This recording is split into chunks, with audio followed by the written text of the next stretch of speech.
করে মারছে এই আল্লাহ জাল্লাহ শানু তারা হাতের কামড়ায় তো মরম তো এমনি লাগবে মুমিনুই মত ওয়ালাকে বাতুলিল মুত্তাকিন সিটারিটি ছাড়ি দে মানুষের ক্ষতি করিচ্ছে মহব্বত কর ভালোবাস যা আছে সহযোগিতা কর এই যে তো করে ফাইলাম না মানবতার সেবা তো করে লাগাইবার লাই তোরা কস ডিমা বাড়ি গেছে ডিমার দাম বাড়ি গেছে তো তোরা জনের দোষগে করি মূর্খা হালসা মাছ আসির করে কইস হেতি করে আর কত হাজারকে খাওয়াবি ছাদের মধ্যে ফার্ম কর তোরা 18 কোটি মানুষ যদি দোষগে করি ডিমা উৎপাদন করস কত কোটি ডিম জাতীয় গ্রিডে উৎপন্ন হয়নি তো তোরাই তো কারবালা করি ইলিশ উদ্দেশ্যে তারপরে কইসির ইয়া তো দুগা সাগি লইয়ান সাগি সাগির দুধ আর 8 লিটার দিয়ে যদি কা 60টা বউ সোজা করে ইলেতে যাবি বকোগা ওর কথা কেন আগের যুগের বুড়ি কেন সাগির দুধ খেতো সাগির দুধও ঘটনা আছে তারপরে বাংলা খেলা খাইবি আর এক কাপ দুধ খাবি আতুডা সেটাই আতুডা প্রত্যেকে জোরে ক প্রত্যেকে একটা একটা গাবি পালিও সামনে খাদ্য সংকট এই খাদ্য সংকটে ইমান রাখতে তিন এই গেনে আমারও আজব আমাকে তোরা স্মরণ করবি অর্ধেক বাংলাদেশ নদ নদী খাল বিল জিল অর্ধেক বাংলাদেশ তাইলে ৭৪,০০০ বর্গ কিলোমিটার নদী লইকে চিন্তা করলি না আর না বসে আছে ৫,০০০ টাকা দিয়ে কাতলা মাছ খাইয়া লাই এই যে হাঙ্গস মাছ মানছে খানা হ্যাঁ তেমন ৩০০ টাকা হয়ে যায় তো উৎপাদন না করলে লগে দিদি তোর মেঘনা নদী তুই কোনোদিন এক মুষ্টি মাছ আল্লালি না মনে করছ আজ আল্লাহ আল্লাহ শাহানু জিব্বে রে হোনার দেখ কান্দ করিলে কব জিব্বে তুই কত যাও না আর রায়পুরের মানুষ তো মাছের অভাবে আছে মিকেলের কব তুই খায় রং চাষকা মাছের আদাব দে কি ঠিয়াটা আল্লাহ উৎপাদন তোদেরকে করতে হবে মানবতার সেবা আমাদেরকে ঝাঁপিয়ে করতে হবে কথা ঠিক কিনা যাইয়ে তো রায়পুর বাজার তো ডিমওয়ালা মাছ আসিরা লইয়া নেয় হ্যাঁ ডিমওয়ালা খাইতে ভালো লাগে ডিমওয়ালা মাছ খাওয়া নিষিদ্ধ ছোট মাছ নদীতে ধরিয়ে নেই এনে তো জেলে কম আছে জেলে আরো হামসারের দিকে আছে ঠিক কিনা হ্যাঁ ছোট ছোট মাছ ধরা রাষ্ট্রীয় আইনে নিষিদ্ধ বাংলাদেশ সরকার নিষিদ্ধ করছে মৎস্য আইন লঙ্ঘন করা যাবে না তো ইনশাল্লাহ আতুডা এবারে আর সকাল সময় কম এইবারে বর্ষাকালে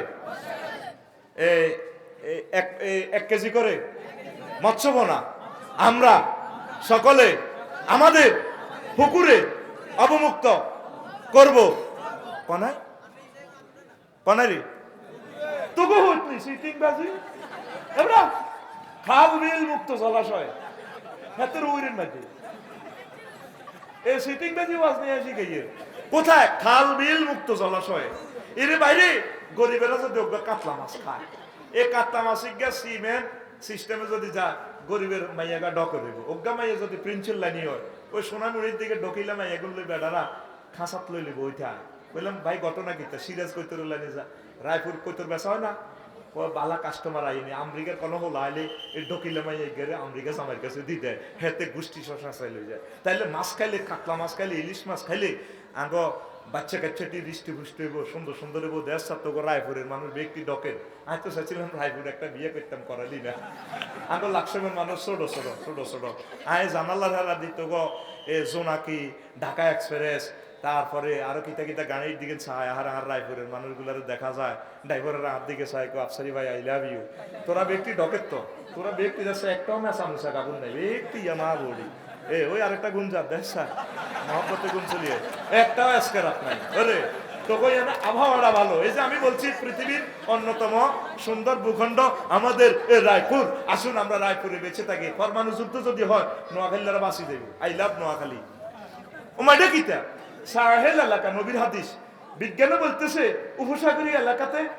পরমাণু বোমার তেজস্ক্রিয়তা কমাবো এগুলো মাছ ধরি খাই বাঁচবো আর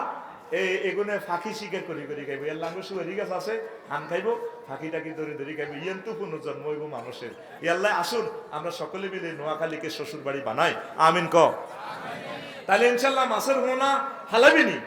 ফেসবুকে দেখলে ইয়ানে মাছের অনুষ্ঠান করি মাছ ছোট হোনা ধরবিনি পোনা ধরবো না পোনা ধরবো না রে আল্লাহর নেয়ামত মৎস্য পোনা রে পোনা ধরবো না পোনা ধরবো না রে ডিমলা মাছ খাইবো না ডিমলা মাছ কুটবো না রে মৎস্য আইন লঙ্ঘন করবো না কোস্টগার্ডকে হেলা করবো না রে ঠিক কিনা ইনশাল্লাহ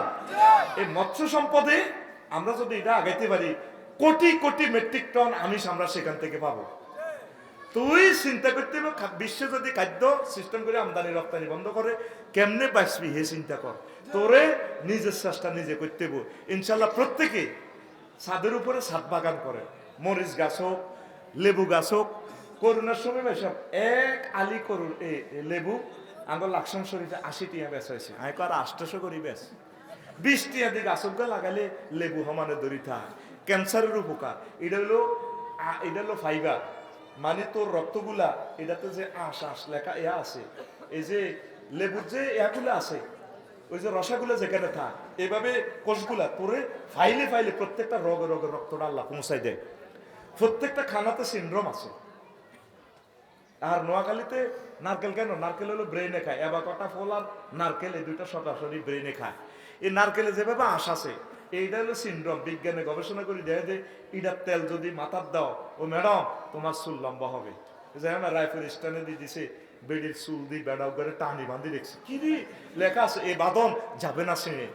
কি এটা তাফসির কিতে রইব, অর্থ কিটা নিচে দিয়ে লেখা সানসিল। পরে আমি তাফসির বাইর করছি, মানে আমাদের সানসিল কোম্পানির শ্যাম্পু দিয়ে যদি ম্যাডাম আপনি চুল যদি ওয়াশিং করেন, তারপরে চুল যদি আপনি ধোন প্রতিদিন, তাহলে আপনার চুল রায়পুর থেকে ঢাকা পর্যন্ত লম্বা হইব। আমি তো বেড়া একটা বান্ধি রেখছি, আপনি 10টা বেড়া বান্ধি রেখতে পারবেন, বেড়া চলাইব মগর চুল চলাইব না। ইতি সানসিল্ক এ বাদন যাবে না শ্রেণী, ওরে কথা কয় না। এই যে নারকেলের যে এত নেয়ামত, গর্ভবতী আমাদেরকে এক চিল্লা করি করি নারকেল খাওয়াবে, বাচ্চাগুলো প্রিন্সের মতো হবে, ব্রেনিয়াল হবে। তো নারকেল গাছ সব যে ডাকা ডাব বেশি এলাস তো নাইকেল কত এনবি আতুডা সেটি আতুডা আর উডা। ইনশাআল্লাহ আমরা প্রত্যেকে নারকেল গাছ লাগামু। সব তো দাদা দিদি নেনা বেশি বেশি গাছ নিজে কিন্তু লাগাইতে সস্তা, এটা একটা নিয়ামত। এই ভূখণ্ডে আল্লাহ কেন নারকেল দিছে। আর সুয়ারি একটু কমাই কমাই খাইছে, এটা প্রচন্ড শীত হলে এটা একটু মেডিসিন। মাছ আসি যারা আছে বুড়া এসকেরা, এগুলো আবার ফান খাইলে শরীর গরম হইব, শীত কিছু কম লাগবে, এটা একটা মেডিসিন। তুই তো হমানে খাই দাঁতি দিনে কেন ঠ্যাঙ্গের লাইনি করিয়ে লেছ। আল্লাহ হুমাইনি আউযুবিকা দাঁতি মিনাল কেনার ঠ্যাং। আল্লাহ আমার দাঁতকে কেনার ঠ্যাং থেকে বানা চাই। আমিন কয় না? ওরে জোরে কয় না আমিন? কথাগুলো হাসিস না রে, সামনে বহুত কষ্ট তোদের জীবনটা। এখন থেকে শুরু কর, কিছু কিছু গাছ লাগা, ফল ফুল। ওয়া মা আলাইনা ইল্লাল বালাগ। আসসালামু আলাইকুম ওয়া রাহমাতুল্লাহি ওয়া বারাকাতুহু।